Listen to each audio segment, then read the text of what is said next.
जीवन ਦੀਆਂ ਘੜੀਆਂ ਸਫੀਆਂ ਬਣਾ ਰਹੇ ਹੋ। गुरु सवारिया ने आप जी ने बड़े प्यार नाल सतगुरु जी की अमृत बाणी का कीर्तन सरवण कराया है। कुछ समा आप जी की सेवा विच चल रही लड़ीवार गुरबाणी की कथा विचों शब्द नाल सांझ पाउणी है। रहाओ दे बंद विच सच्चे पातशाह जी सारे शब्द का केंद्री भाव रखते हैं। इस वास्ते रहाओ तो ही आपां कथा की प्रारंभता करनी है। आओ बड़े प्यार नाल सरवण करो जी। भै बिन से निरभउ हर ध्याया। सतगुरु आखदे ने भाई जिसने निरभउ परमात्मा नूं ध्याया है उसके अंदरों हर तरह का भाव बिरस गया, खत्म हो गया। पर उस निरभउ नूं किवें ध्याना, कित्थे ध्याना, शायद दूसरी तुक विच स्पष्ट करते हैं। साध संग हर के गुण गाया। गुरु संगत द्वारा जदों साध संगत द्वारा हरि दे गुणां नूं जीव गांदा है, साध संगत नाल जुड़ के उस निरभउ नूं ध्यानदा है, फिर इहदे अंदरों हर तरह का भाव निकल जाता है। बेअंत महिमा गुरु ने बाणी विच साध संगत की सानू दसी है। सुखमनी साहब की 6वीं अष्टपदी साध के संग वाली कदे प्यार नाल पढ़ियो। साध संगत की कितनी महिमा सतगुरु ने सानू दर्शाई। अष्टपदी के 8 बंद ने, पहले 7 बंद साध के संग दे ही ने, ते 8वां बंद सिर्फ साधु की महिमा है। साध की महिमा बेद ना जाने, जेता सुने तेता बख्याने, ये 8वां बंद है। पर गरीब निवास सच्चे पातशाह जी ने पहले 7 बंदा विच साधु की संगत का ही फल दसिया कि इन्ना फल है। भाई साहब भाई गुरदास जी साध संगत की महिमा दर्शाते हुए आखते ने, एक अजीब घटना का जिक्र करते हैं। कह लगे दुनिया के लोगों, मैं थानू दसना चाहना कि साध संगत किन्नी को महान है। असी कई बार कई गल्लां हुंदियां ने, उन्होंने असी बहुत ही तुच्छ जिहा समझ लेंदे आ, छोटियां जिहियां गल्लां समझ लेंदे आ। पर उन्होंने पिछे फिलोसफी, उन्होंने पिछे महात्म, उन्होंने अहमियत, उन्होंने वडियाई बड़ी महान होंदी है। ते भाई साहब ने बचन इत्थों आरंभ किया कि सुख राजे हरि चंद घर, नार सुतारा लोचन रानी, साध संगत मिल गाम दे राती जाए सुने गुरबाणी।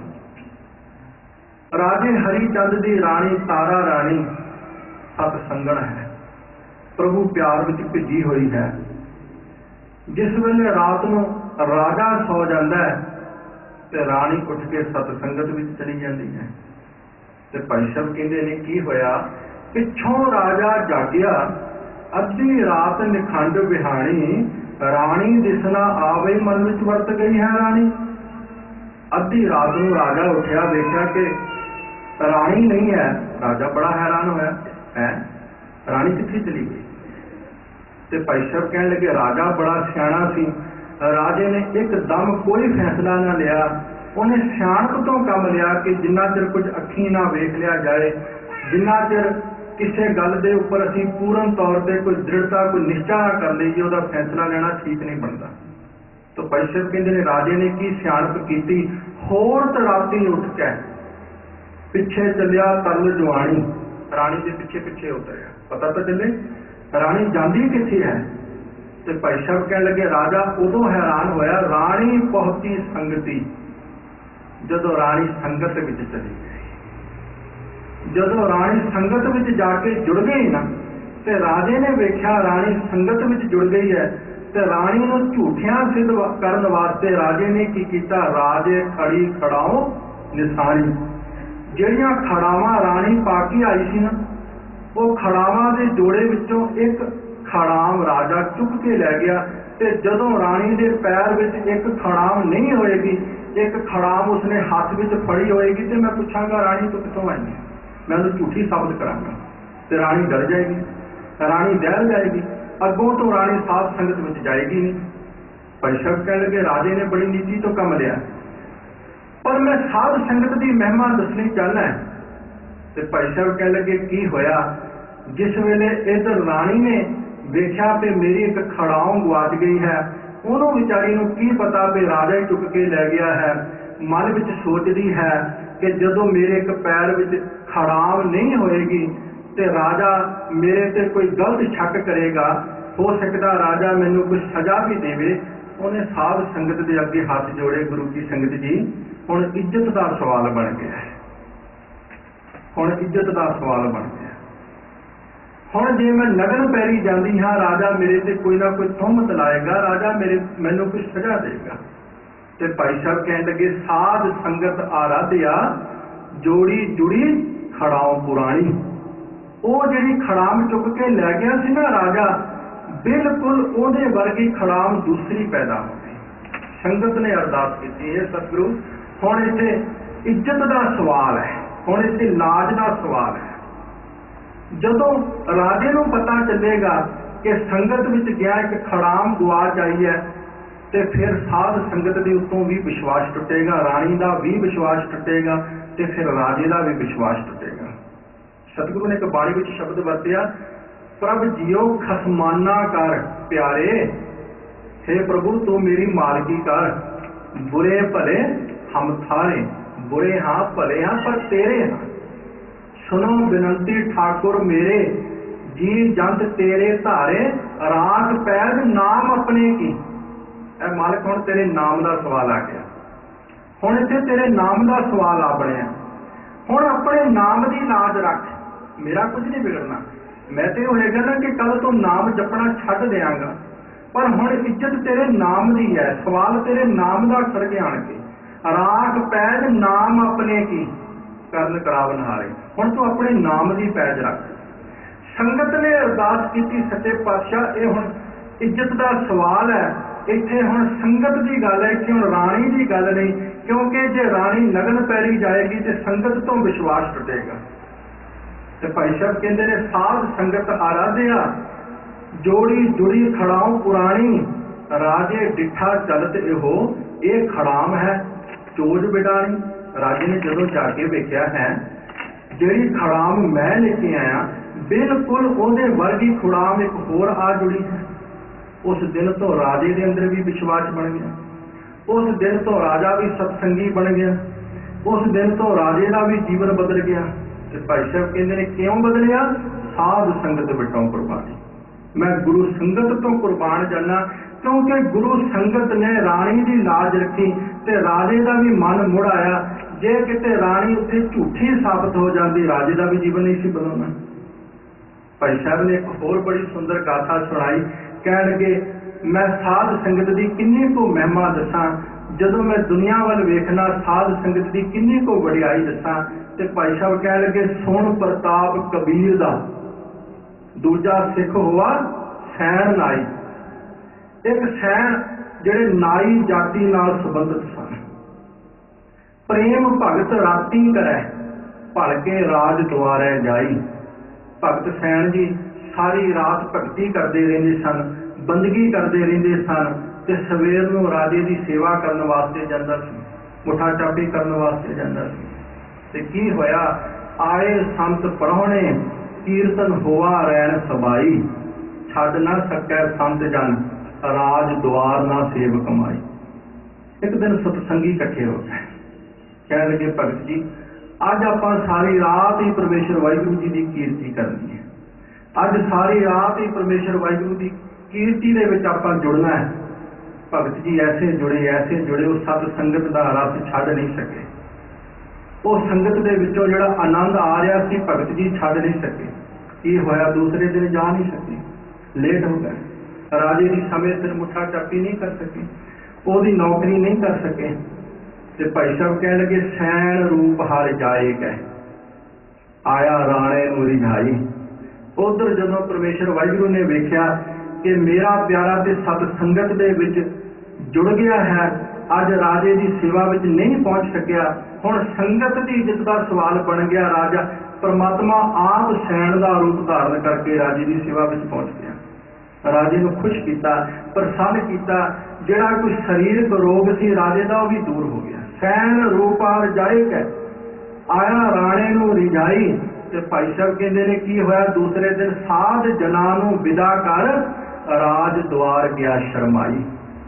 सैन साधुआं नूं विदा करके बड़ा शर्मदा होया, हिरदा दहलदा होया, कंबदे हुए पैरों के नाल जा रहा। पता नहीं राजा हुण सजा देगा, मेरे को समय सिर पहुंचा नहीं गया। नौकरी से समय सिर पहुंचना पैंदा है ना, तुहानूं ते ज़्यादा पता। तुसीं अद्धा घंटा लेट हो जाओ तो अगले वार्निंग देते हैं, तीसरे दिन अगले घर बिठा देंगे ने चुप करके। भाई साहब कह लगे की होया कि जिस वेले शर्मांदा शर्मांदा गया ना राजे कोल, साध जना नूं विदा कर राज द्वार गया शर्माई। राणे दूरों सद गए गलों कवाए खोल पहनायो सैन। इधर राजे ने अपने गल की कीमती जिहड़ी पोशाक सी ना वो ला के सैन के गल पा दी। सैन के गल पा दिता ते शब्द मुखों की कहा, वस कीता हों तू तज। ओ सैन, अज ते तू मैनू अपने वस विच ही कर लिया। वो अज तेरे हाथ लगन दे नाल मेरा ते शरीरक रोग ही दूर हो गया, मेरा ते शरीरक कष्ट ही दूर हो गया। आ वेख मैं नवा नरवा हो गया, जिहड़ी बीमारी जिहड़ा रोग मेरे शरीर नूं चुंबड़िया होया सी दूर हो गया। बस कीता हों तू तज। बोले राजा सुने लुकाई। भाई साहब कहते ने प्रगट करे भगत वडियाई। यह साध संगत दी महिमा। ते साहब कहते ने भै बिनसे निरभउ हर ध्याया, साध संग हर के गुण गाया। ये साध संगत की महिमा है।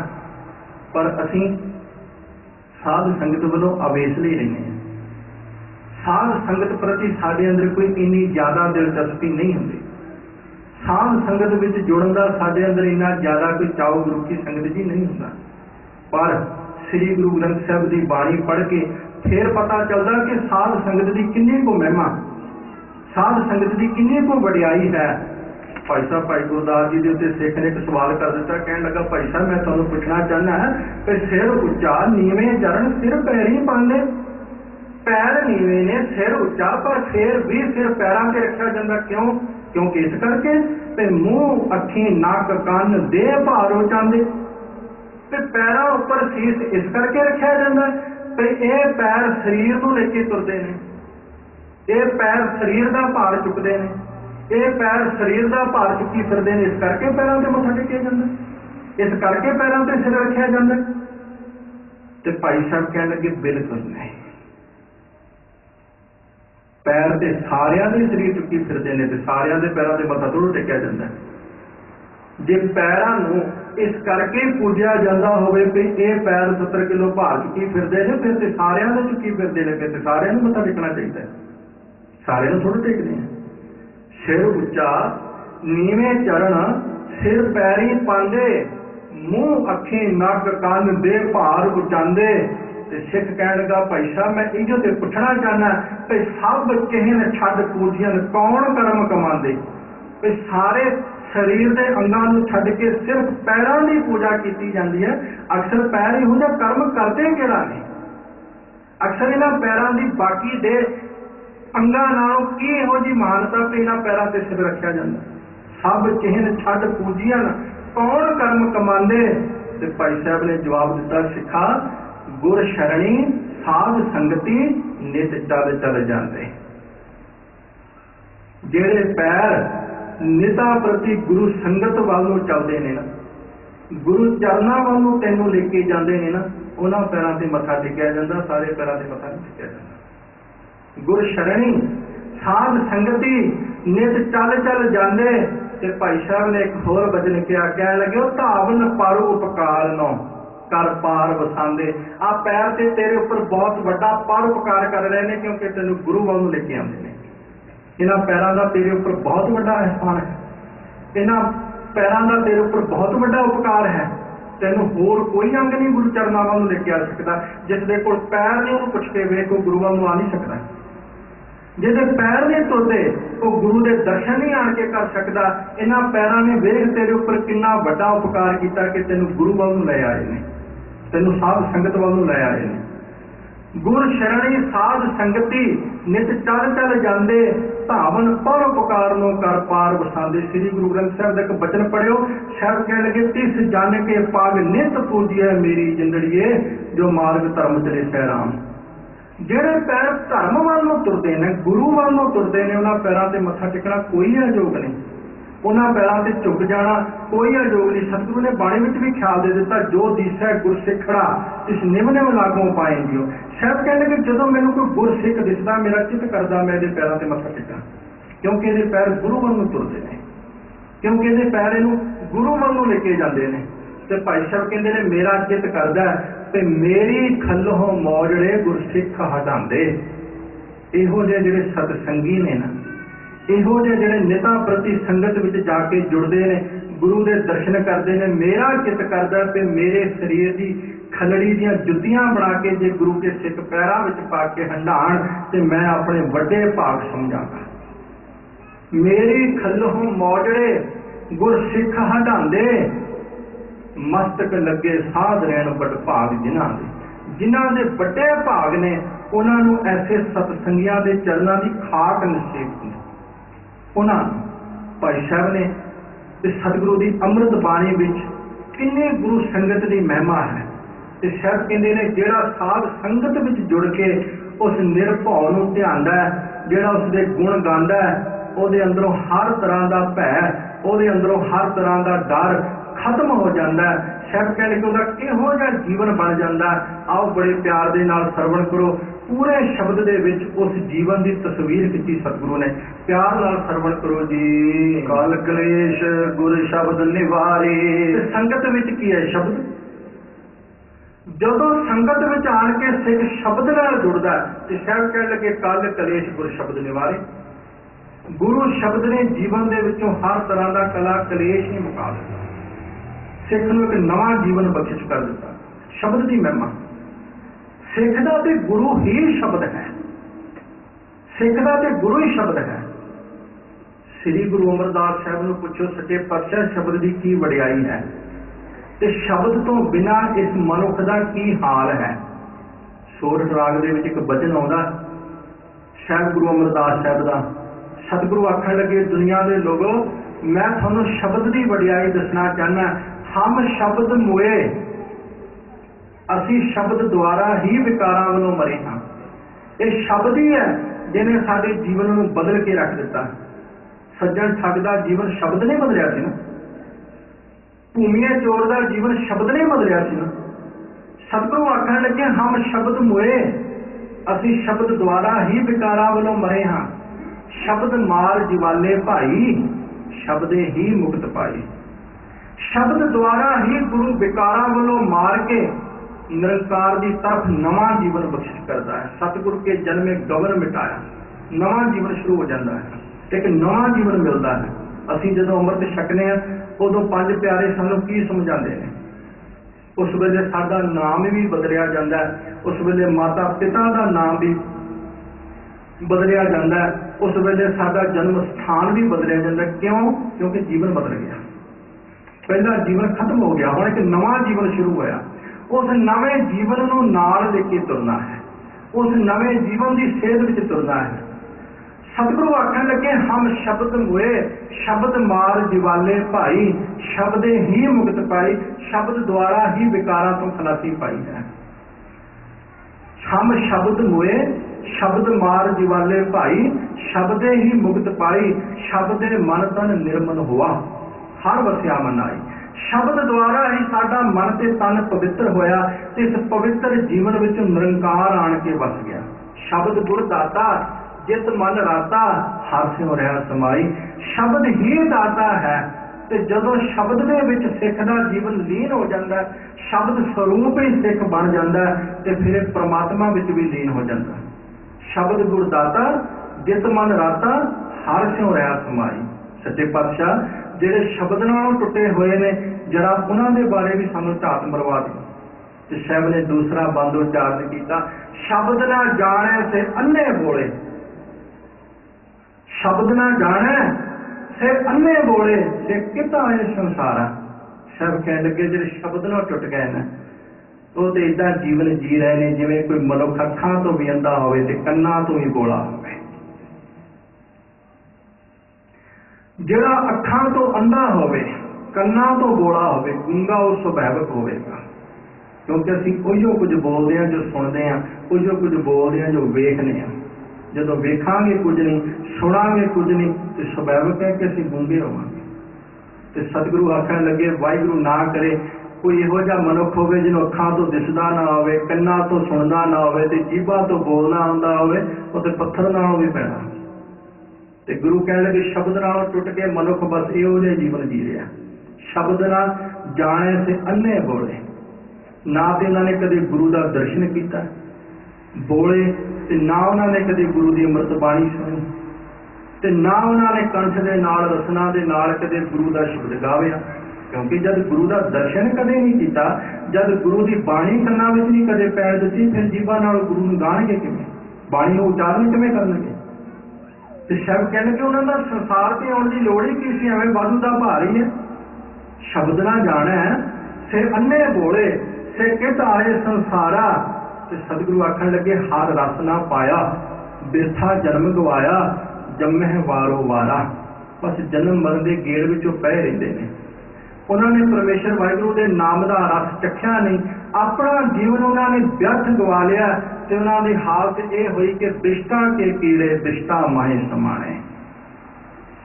ਆ ਕਦੇ ਗੰਦਗੀ ਦਾ ਕੀੜਾ ਚੁੱਕ ਕੇ ਤੁਸੀਂ ਗੁਲਾਬ ਦੇ ਫੁੱਲ ਦੀ ਪੱਤੀ ਤੇ ਰੱਖ ਦਿਓ ਨਾ, ਉਹ ਚਕਰਾ ਜਾਏਗਾ, ਤੇ ਚਕਰਾ ਕੇ ਫਿਰ ਹੇਠਾਂ ਗੰਦਗੀ ਵਿੱਚ ਹੀ ਡਿੱਗ ਜਾਏਗਾ। ਤੇ ਸ਼ਬਦ ਕਹਿਣ ਲੱਗੇ, ਵਿਕਾਰਾਂ ਦੇ ਵਿੱਚ ਇਹਦਾ ਹਾਲ ਵੀ ਉਸ ਗੰਦਗੀ ਦੇ ਕੀੜੇ ਵਾਲਾ ਹੀ ਹੋ ਗਿਆ।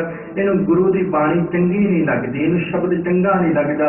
ਇਹ ਪੱਬਾਂ ਕਲੱਬਾਂ ਵਿੱਚ ਜਾ ਕੇ ਨੱਚ ਸਕਦਾ, ਟੱਪ ਸਕਦਾ, ਉੱਥੇ ਜਾ ਕੇ ਸ਼ਰਾਬਾਂ ਪੀ ਸਕਦਾ, ਜੀਵਨ ਨੂੰ ਵਿਕਾਰੀ ਬਣਾ ਸਕਦਾ, ਮਾਨਸਿਕ ਤੌਰ ਤੇ, ਸਮਾਜਿਕ ਤੌਰ ਤੇ, ਪਰਿਵਾਰਕ ਤੌਰ ਤੇ, ਮਾਇਕ ਤੌਰ ਤੇ ਆਪਣਾ ਨੁਕਸਾਨ ਕਰ ਸਕਦਾ। ਪਰ ਗੁਰੂ ਸੰਗਤ ਵਿੱਚ ਆਣ ਕੇ ਗੁਰੂ ਸ਼ਬਦ ਨਾਲ ਜੁੜ ਕੇ ਆਪਣੇ ਜੀਵਨ ਦੀਆਂ ਕੜੀਆਂ ਸੁਪਰੀਆਂ ਨਹੀਂ ਬਣਾ ਸਕਦਾ। ਸ਼ਬਦ ਕਹਿਣ ਲੱਗੇ, ਬਿਸ਼ਟਾ ਕੇ ਕੀੜੇ ਬਿਸ਼ਟਾ ਮਾਹੇ ਸਮਾਣੇ, ਮਨਮੁਖ ਮੁਗਧ ਗਵਾਰਾ। ਤਿੰਨ ਸ਼ਬਦ ਹਜ਼ੂਰ ਨੇ ਵਰਤੇ ਨੇ। ਤੇ ਸ਼ਬਦ ਕਹਿਣ ਲੱਗੇ, ਜਿਹੜੇ ਸ਼ਬਦ ਨਾਲ ਜੁੜ ਗਏ, ਕਲ ਕਲੇਸ਼ ਗੁਰ ਸ਼ਬਦ ਨਿਵਾਰੇ। ਜਿਹੜੇ ਸ਼ਬਦ ਨਾਲ ਜੁੜ ਗਏ, ਗੁਰੂ ਨੇ ਉਹਨਾਂ ਦੇ ਜੀਵਨ ਵਿੱਚੋਂ ਹਰ ਤਰ੍ਹਾਂ ਦਾ ਕਲ ਕਲੇਸ਼ ਨਿਵਾਰੇ, ਭਾਵ ਦੂਰ ਕਰ ਦਿੱਤਾ, ਬਖਸ਼ਿਸ਼ ਕਰਦੇ ਹਨ। ਆਵਣ ਜਾਣ ਰਹੇ ਸੁਖ ਸਾਰੇ। ਬਸ ਉਹਨਾਂ ਦਾ ਆਉਣਾ ਜਾਣਾ ਰਹਿ ਗਿਆ, ਉਹਨਾਂ ਦੀ ਭਟਕਣਾ ਮੁੱਕ ਗਈ, ਜਨਮ ਮਰਨ ਦੇ ਗੇੜ ਤੋਂ ਉਹਨਾਂ ਦੀ ਖਲਾਸੀ ਹੋ ਗਈ। ਸਾਰੇ ਸੁੱਖ ਗੁਰੂ ਨੇ ਉਹਨਾਂ ਦੀ ਝੋਲੀ ਪਾ ਦਿੱਤੇ, ਬਖਸ਼ਿਸ਼ ਕਰ ਦਿੱਤੇ, ਕਿਉਂਕਿ ਸ਼ਬਦ ਨਾਲ ਜੁੜ ਗਏ ਨੇ। ਸ਼ਬਦ ਦੀ ਬਦੌਲਤ ਸਤਿਗੁਰੂ ਬਖਸ਼ਿਸ਼ ਕਰਦੇ ਹਨ। ਭੈ ਬਿਨ ਸੇ ਨਿਰਭਉ ਹਰਿ ਧਿਆਇਆ।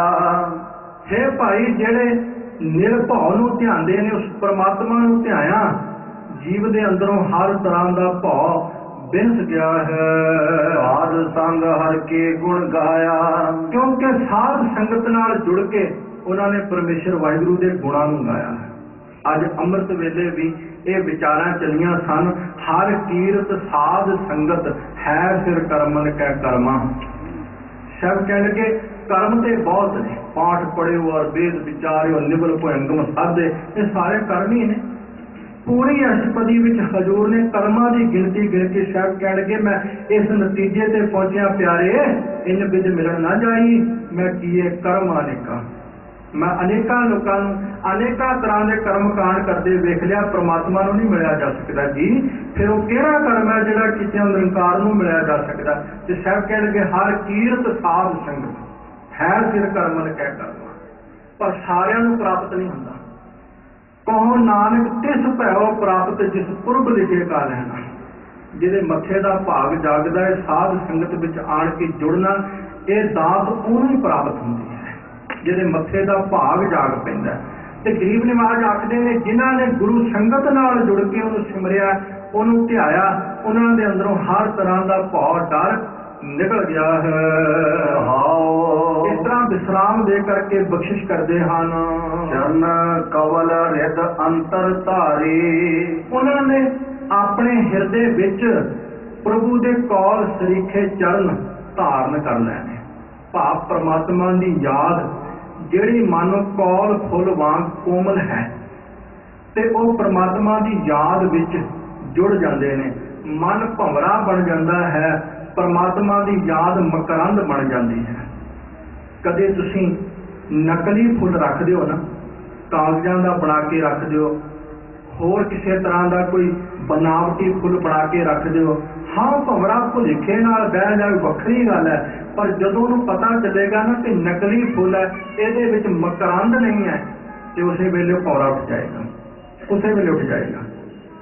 साध संगत भी एक कौल फुल है।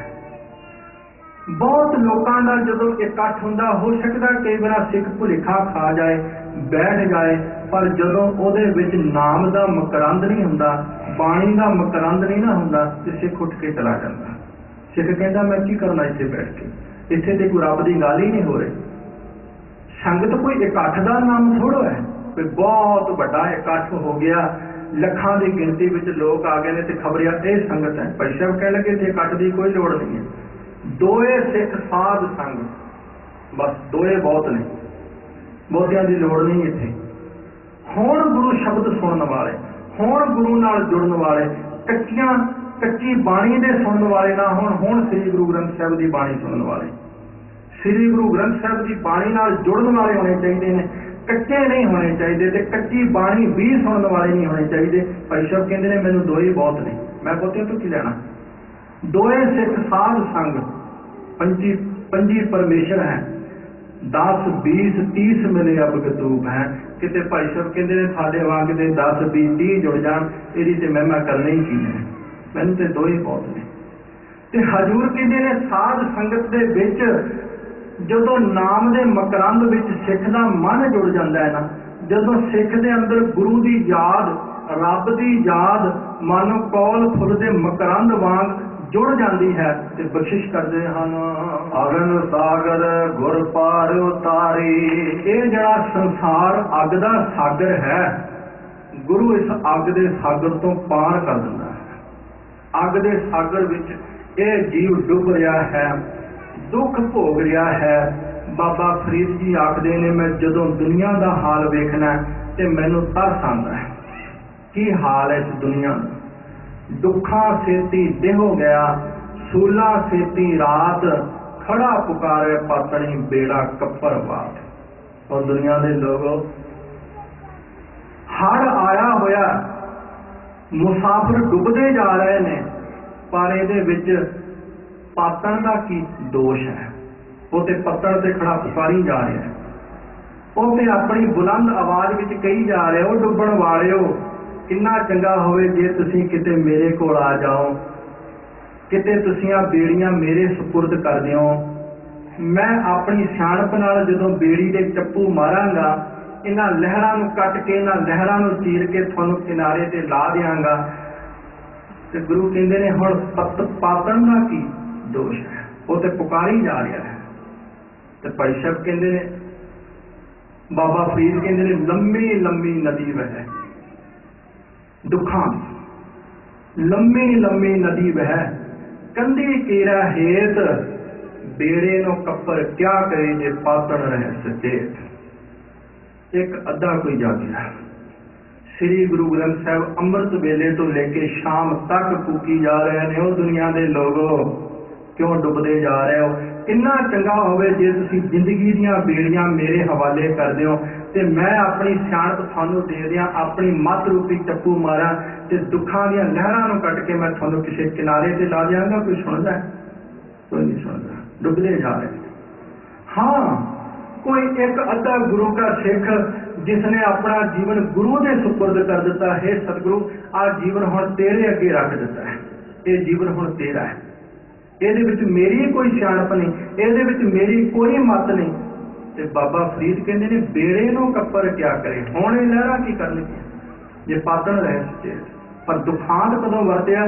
ਜੇ ਕਿਸੇ ਨੇ ਆਪਣੇ ਜੀਵਨ ਦੀ ਬੇੜੀ ਕਿਸੇ ਪਾਤਣ ਦੇ ਹਵਾਲੇ ਕੀਤੀ ਹੈ ਨਾ, ਤੇ ਉਸ ਪਾਤਣ ਦੇ ਹਵਾਲੇ ਕਰ ਦਿੱਤੀ ਜਿਹੜਾ ਖੁਦ ਪਾਤਣ ਡੁੱਬਿਆ ਹੋਇਆ ਸੀ, ਸਚੇਤ ਨਹੀਂ ਸੀ।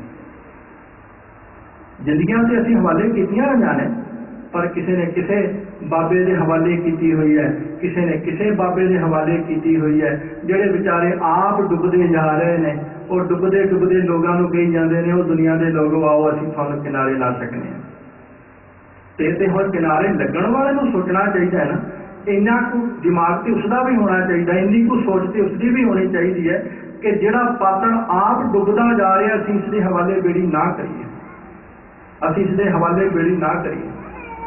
तो डुबते हुए पातण होका दे जा रहे हैं, तो मूर्ख लोग अपन जिंदगी दी नौका जिंदगी दी बेड़ियां उन्होंने हवाले करी जा रहे हैं, तो आप भी डुबी जा रहे हैं, तो वो अपन चिड़िया चढ़ने भी डुबी जा रहे हैं। बाबा कबीर जी ने इसे करके तो शब्द कह दिता, कबीर माए मुंडो ते गुरु की जाते भरम न जाए, आप डुबे चाह बेद में चेले दिए बहाए।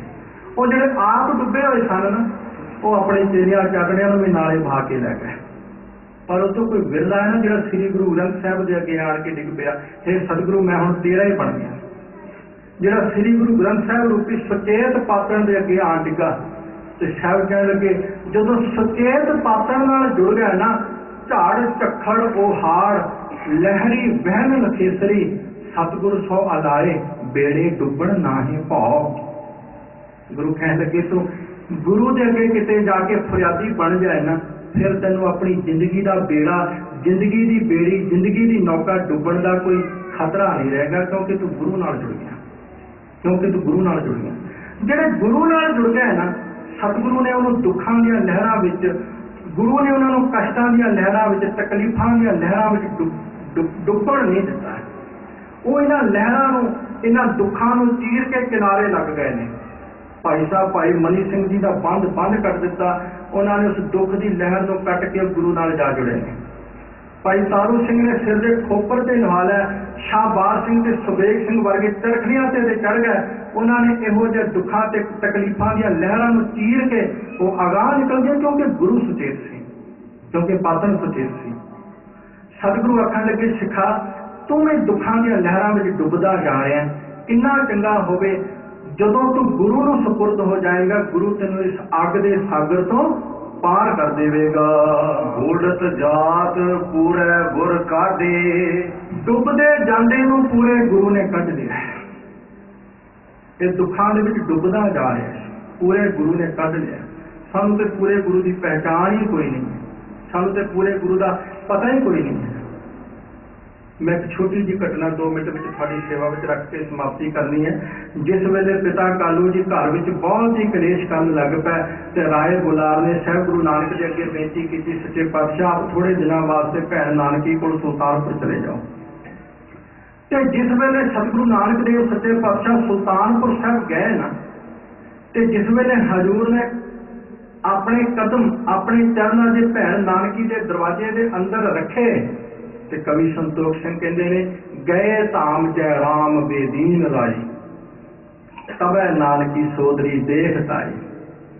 जिस वेले भैन नानकी ने वेख्या मेरे गुरु नानक आ गए ने, नठी है भजी आई, ते की कीता उबे पैर पै आन के शीश धारियो। भैन नानकी ने आन के साहब गुरु नानक के चरणों से शीश रख दिता। दया